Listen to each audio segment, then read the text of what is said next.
He wants to answer that one. Yeah. P.T. Barnum, he was a showman, wasn't he? He was, yes. Well, he was a showman. He was also known as a hoaxer and a philanthropist. That's a big word. He wasn't actually a particularly nice guy, was he? I think. No. Despite everything else. He was a bit of a user, I think. And we're talking about what was sort of mid-1850s, 1860s, in the around about that 19th sort of century, time. yeah. I'll tell you some of the people that played the part. Mark Dawson, who was an absolute true pro and accepted extremely well as Barnum. He starts facing the audience, and he comes out with his opening speech and introduces the circus acts and what's going on. Everything's overpainted, but it's just him and Charity. Who just sitting on the stage, and she's sort of looking at him, getting all excited, and it's just an empty canvas, which is lovely. But you can see that he's got the spark in his eye. He wants to really make things big, and she's saying, "Now that's very good, but you need to calm down a little bit." Emma Stratton, superb. My favourite performer. Oh, superb, fantastic. The chemistry between the pair was very, very good indeed. So we start off with "There's a Sucker Born Every Minute." What a tune that is. It's a nice opener. Oh, I think Barnum is absolutely stuffed full of great songs, great It tunes. is. Yeah, absolutely. So good. Everyone a winner. You soon discover that Barnum loves spectacle and excitement using hype and humbug. Does anyone know what humbug means? Gosh. Yeah, see. If you know, it is curtaincallfm@gmail.com. I might tell you a little bit later on. Yeah, Emma Stratton, brilliant, and the relationship between Mark and Emma was so good. And now he's always looking for the next big attraction, and what he found was a young lady called Joyce Heth, which was played, very aged, by Paula Appiah. But not many punters came to see her, and I'll tell you why, because they didn't believe how old she was. Because he's a hoaxer, you see. Yeah. But what he did was, again, he's very good at spinning. He used to spin a little bit of a towel. And he said that because she was so old, that she was the nursemaid for George Washington. Oh, And people would flock in. Yeah. And they brought a piano out, and it's got a little banner on the back. Piano was good. She did a lovely song, and he burst into a nice song called "Thank God I'm Old," which I related to at 56. I've got to be honest. Now, his faithful wife urges him to get a job in a factory because she doesn't want him to do all this outrageous things. She wants him to work in a clock factory, but he's not too keen on that because he wants colour rather than black and white. So it's all about the colour and black and white. And the lighting is brilliant. The other thing I found interesting in the characters that were going on is one of my favourite songs, which was the Colours of My Life. I love that song. And he sings it, and then she joins in, and she sings it as well.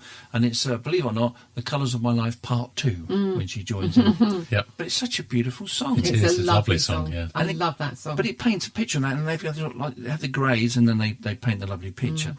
Steve Brown, he was good. He was the ringmaster. Yeah. And he would come on, and he was, he knew his stuff, and he led us along. Because one thing I will say to you, please buy a programme, because there's some gaps in it. One, you don't know about the burning down of the museum, because he raises money to try and build the museum to put all the exhibits in. And he has a lovely little clown act. And, the clowns were good. They had a little ladder routine, and the other two would bob up and down to avoid the ladder. But it looked too cautious, You've got to whiz it round. You've got to go for it. Remember, it's a dress rehearsal. I was going to say, I imagine that is something that will, in fact, improve throughout the week. Bedded down with a couple of runs. Yeah, of course. Absolutely. And remember, I'm just talking about seeing a dress rehearsal. Now, the other thing that Barnum does all this showman thing, and they build a museum, and it goes really well. But then, unfortunately, the museum burns down. I mean, it's nice for Mrs. Barnum, young Cherry, because she thinks, great, now he can go and work in the factory, but he doesn't want to do that. So what he does, he now goes off and finds two other wonderful people, Tom Thumb, played by our very own Dawn Travell, which I think is so funny. And she does Bigger Isn't Better. And we have two people in great big stilts standing either side of her, and she does this lovely routine, which is really, really good. I enjoyed that. And also, Jumbo the Elephant. Now, look out for Jumbo the Elephant. I want your thoughts on that, if you would. What do I think about Jumbo the Elephant? You tell me. It's curtaincallfm@gmail.com once you've gone to see it. Also, he gets involved in being a manager of the Swedish opera singer called Jenny Lind, which was played charismatically by Cheryl Alton Clarke. Did I get Alton Clarke right? You did indeed. My fantastic. very best buddy, Cheryl. Oh, she's great. Yeah, she's really, lovely. really good. And she's got Fabulous. such a wonderful opera voice. Super voice, Super voice. And she was singing Love Made Such Fool of Us. In fact, Barnum gets quite obsessed with her, and he wants to go on tour with her and manage her, and he leaves Charity behind. So the relationship, it's never indicated the relationship was broken down, but I assume it must be if he's gone off with the opera singer to be her manager. And this is where your memory has to come in again, because you've got to fill the gaps, because you don't actually see any of her singing as such, but you see him in the dressing room. He realises that he doesn't really want to be with Jenny Lind. He wants to be with young Charity at home. So they call it a day, and he goes back home to see his lovely, lovely wife. So he sings Love Makes Such a Fool of Us, which is like a reprise. Is this right? You get lots of reprises in these sort of shows. Yeah, you do. Well, most shows you do, I think. Yeah. Yeah. Come the second act, they're busy reprising the first act songs quite a lot, I think. Anyway, he comes back and he promises to live a more sedate life because she wants him to be more black and white, so working in the factory. So he goes to work in a clock factory to become the manager of it. And that is a lovely scene with the clocks. And everyone's doing a different part of the clock. And I thought that worked really, really well. But after he failed at that and couldn't build a city, he decided he wants to turn himself in towards politics. But his campaign isn't very great because Charity wants him to be black and white. He wants colour. But she realises that he's got to put more strength to get the voters, so he'd start putting more colour in and more panache and excitement, and the showman comes out again, and he gets elected as the mayor of Bridgeport, which is fantastic. And then the two of them realise, which is such a sweet moment, that they are good for each other and look after each other. And as they say, behind every good man, yeah. What happens, unfortunately, is we lose Charity. She has a sudden illness and is gone from the scene. And you can actually feel the upset and grief, because he's had nothing but upset. Everything he touches turns to rubbish, and now he's lost the love of his life, and he's rocked, really. So you do feel that empathy with him during that. But then he meets up with a young gentleman called James Anthony Bailey. And between them, a way of persuading him to be back in the showgrounds and do the circus, and they performed the circus. That's it, the world famous Barnum and Bailey. Barnum and Bailey. Circus. And what was interesting about that is that all the way through the show, young Charity was getting her way, and he couldn't work out why she was always getting her way, because whenever she flipped the coin, it was always heads, it was never tails. He discovered it was a double-headed coin. And she used that all through the show, and that's what sort of convinced him to go into the circus again. So that was it. So that's the sort of the whole run of it. Do you want to hear my thoughts on the show? Yeah. Okay. The show looked very much fun. It came across with most of the stage enjoying themselves. Did like the factory scene, as I mentioned a while ago, and Come Join the Circus. I thought that was good. Nice build-up. And then the finale of that, we had the sort of confetti cannons popping out all over the stage. The other thing that I did like was the circus skills, although I'm got to be honest again, I thought there was pretty safe routines. I didn't see any fire eaters, unless, of course, they were saving that for show week. I didn't see any people on cycles cycling around, or somersaults. Well, that's interesting, because I had a girl in Chitty Chitty Bang Bang who was my stilt walker, who is a unicycle rider. And she went into Barnum, and I assumed she was going into Barnum to be a unicycle rider, as opposed to, because quite a lot of people can stilt walk, but nobody can ride a unicycle. Yeah. And I kind of thought Lorena would be doing a unicycle ride. No, I didn't see one. Not on Dress Rehearsal. Yeah. There's a part in Tom Thumb where he talks to Tom Thumb and convinces him to get involved in his circus. And you can see there's a foot push, an arm goes up, and it's rather rigid. And I'm assuming that they must have done that because they wanted to get a bit of, titter in the audience or something. I'm not too sure. But that see what you think of that. As I say, Mark Dawson, Emma Stratton, they complement each other beautifully. Yeah, those two were wonderful. Now, it's worth a ticket just to go and see if he gets from one end of the tightrope to the other, because he has to walk a tightrope. My goodness. That will be very scary. Yeah, which is it's 6 foot off the ground, and he has to walk from one side to the other. Worth going to see that. And you do hold your breath as he walks across. The colours of the costumes I felt were good. They did justice, although some did look a bit jaded and tired. But I assume that's what they wanted to go for. I don't know. So to sum up, the story of the Greatest Showman, Barnum, is a good one. The characters take you on a journey. They have to cram a lot in. They really do, because it's over a certain period of time. I think it's 1835 to 1840. So you do have to sort of try and follow it. At one point, it's interesting. You get a little museum come out from the roof, which is quite sweet. I quite enjoyed that. Now, so let me tell you about who directed it? Well, it was directed by Cat Rogers and choreographed by Jill Priest. And I have to give credit to a wonderful orchestra conducted by Peter Allenson, who kept the party going. He really did keep that party going. He linked the scenes extremely well and given the singers a solid base on which to perform, I thought. So is it worth going to see? I would say a big yes. I'm going to give it 4 out of 5.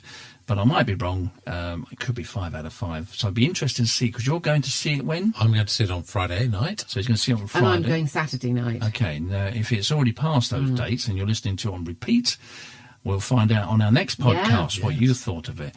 So do go and get a ticket. Roll up to the greatest show on earth. There were some fantastic photos posted on social media. Yes, there was. And I must say photos. the lighting looked superb. So all credit to... Honestly, it really did. All credit to Adam Bottomley, who was responsible for that. Oh, right. That was Adam Bottomley, was it? Yeah.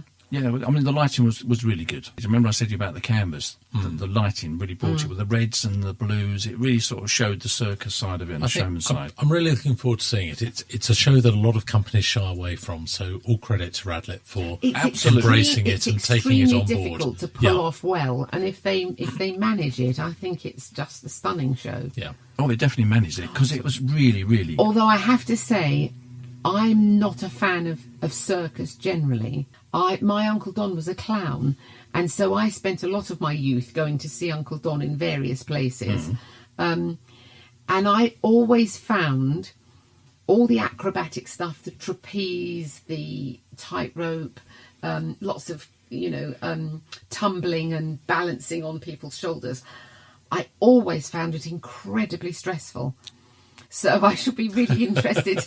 I should be sitting there, if it happens again, clenching my fists and hoping it all goes all right, because I've always found circus incredibly stressful. Well, it's funny to say that. The other week I went to see Cirque du Soleil at the Albert Hall. Yeah. And one of the performers came a cropper and ended up being taken off to hospital. Oh, wow. So, yeah. See, it happens to the best, you know. See, I think that's an early memory of mine at the circus when I was watching my uncle. It's just so stressful. Somebody is going to get injured and you think, oh.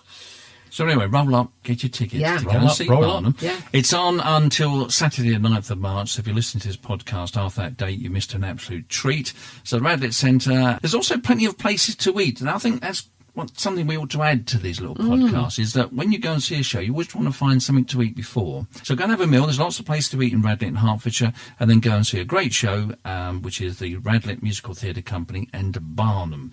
And if you want to get tickets, it's radlettcentre.co.uk and their thing called What's On/the Theatre. So well done, Radlett, and thank you very much for inviting me. I've got to be honest, it is different seeing it as a dress rehearsal than it is when you've got an audience. Yeah. So well, that was RMTC and Barnum. Great show. And I tell you what, the music it's worth going to see for the music. And I don't know why other companies don't do it, because it is a lovely show. It's very hard. I do know that they've had a lot of circus workshops. They've worked incredibly hard at the circus skills, because you can't do it without. And I think that's probably what puts a lot of companies off, because they've just worked so hard. If you're juggling balls, you've got to try and get the time. I've never mastered juggling. No, I've tried and tried and tried. Oh, I've got a friend called Colin Soper, who's an entertainer, and people on the circuit will know him. He's an absolute genius. He sat with me once with a crystal ball, and I thought it was just on some sort of clamp or something, because it was just strapped to his hand like glue and rolled around. And he was just juggling with it. It's just fascinating to see. The one that I love is the guy who juggles an apple, a watermelon, and an axe. Have you ever seen him? No. Goodness. And those are the three things he juggles. So he's got a weight problem, he's got a size problem, he's got a shape problem. And a risk assessment to And a undertake as well. massive risk assessment. And no hands. Fantastic. Well, he didn't have hands when he started. And actually what he does while he's juggling is he eats the apple. Goodness. So every time the apple gets into his hand, he takes another bite. So the shape changes again. So the shape changes every time the apple gets into his left hand. He eats a bit of it. And every time the axe falls, his shape changes again. That's it. And they asked him after one of his shows what he was like, and he went, yeah, because he obviously got the wrong. But when I said about being scared of circus acts, that is the scariest thing to see live you can possibly imagine. Very scary. So there we are. We've covered Company, we've covered Barnum. Please and do go and see it. I'm going to see Drowsy Chaperone on Saturday Oh, afternoon. yes. Who's doing Drowsy? That's it's Panda Players, and they're doing it at the Elgiva in Chesham. Now, anybody who knows that